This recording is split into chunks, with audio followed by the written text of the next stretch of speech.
Hey guys, it's Yolanda here with Love Yola. Thanks for joining me on this Bible study. And we will be picking up Mark 14:29. But Peter said to him, "Even if they all fall away and desert you, ashamed and afraid of being associated with you, yet I will not do so." Jesus said to him, "I assure you and most solemnly say to you, this very night, before a rooster crows twice, you will deny me. You will deny that you even know me 3 times." But Peter kept saying insistently, "If I have to die with you, I will not deny you." And they were all saying the same thing. Then they went to a place called Gethsemane, and Jesus said to his disciples, "Sit down here until I have prayed." He took Peter and James and John with him, and he began to be deeply distressed and troubled, extremely anguished at the prospect of what was to come. And he said to them, "My soul is deeply grieved and overwhelmed with sorrow to the point of death. Remain here and keep watch." After going a little farther, he fell to the ground, distressed by the weight of his spiritual burden, and began to pray that if it were possible, in the Father's will, the hour of suffering and death for the sins of mankind might pass from him. Now, guys, I just want to say a little something to hear, okay? I went through labor, okay? And it was a pretty, I would say it was pretty gruesome labor. Like, I could not take, painkillers, and I was induced, and because of various health reasons, I couldn't get a C-section. So I was I was having contractions, continual contractions for about 24 hours.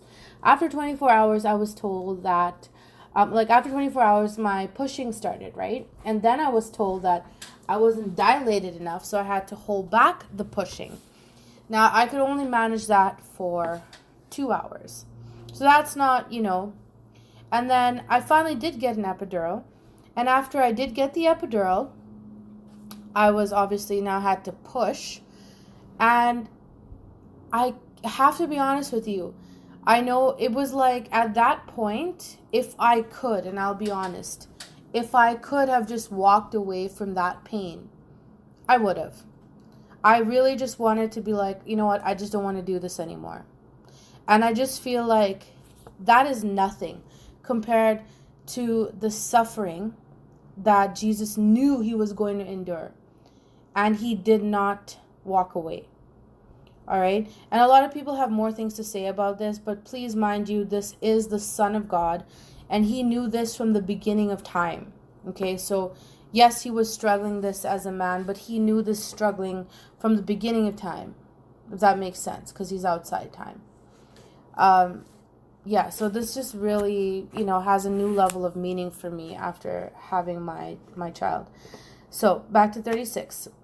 He was saying, "Abba, Father, all things are possible for you. Take this cup of judgment away from me," because he's dying a sinner's death, "but not what I will, but what you will." And he came back and found them sleeping. He said to Peter, "Simon, are you asleep? Were you unable to keep watch for 1 hour? Keep actively watching and praying so that you do not come into temptation. The spirit is willing, but the body is weak." Okay, so I took a minute. I'm like, keep watch, right? Like, what are you watching? So, yes, so it's pretty simple. Jesus knew that they were coming for him, okay? And I'm thinking that he wanted them to keep watch. I feel like this was a human thing, pray to God on his behalf and keep watch for the guards, for the people to come, because he was going to be arrested. He already told the disciples that he was going to be taken away, right? And I just feel like the disciples really didn't believe. I don't know. I don't know what's up with the disciples, right? It's like they heard, but they didn't really, they didn't really put any, they didn't really give heed to his words in a way, because they didn't really think it was really going to happen, So anyways, yeah, so he went away again and prayed, saying the same words. And again he came back and found them sleeping, because their eyes were very heavy, and they did not know how to answer him. He came back a third time and said to them, Are you still sleeping and resting? Enough of that. The hour has come. Look, the Son of Man is being betrayed into the hands of sinners. Get up, let us go. Look, my betrayer is near. And when I'm reading this, that's an exclamation point there at the end. And I'm going to check here in the Blue Letter Bible to see if there is an exclamation mark here. Not at the end, but yeah, 42. Let me see. Let me check. I'm checking Blue Letter Bible really quick. Yep, there's an exclamation mark. So obviously that's distress, or that's a heightened form of emotion, okay? And this is when it started. And I feel like this is how it's going to be also when the Lord comes for his bride and his church, and for those that are his. It's going to be enough. The hour has come. Only it is going to be a glorious return. So anyways, I hope you guys enjoyed this.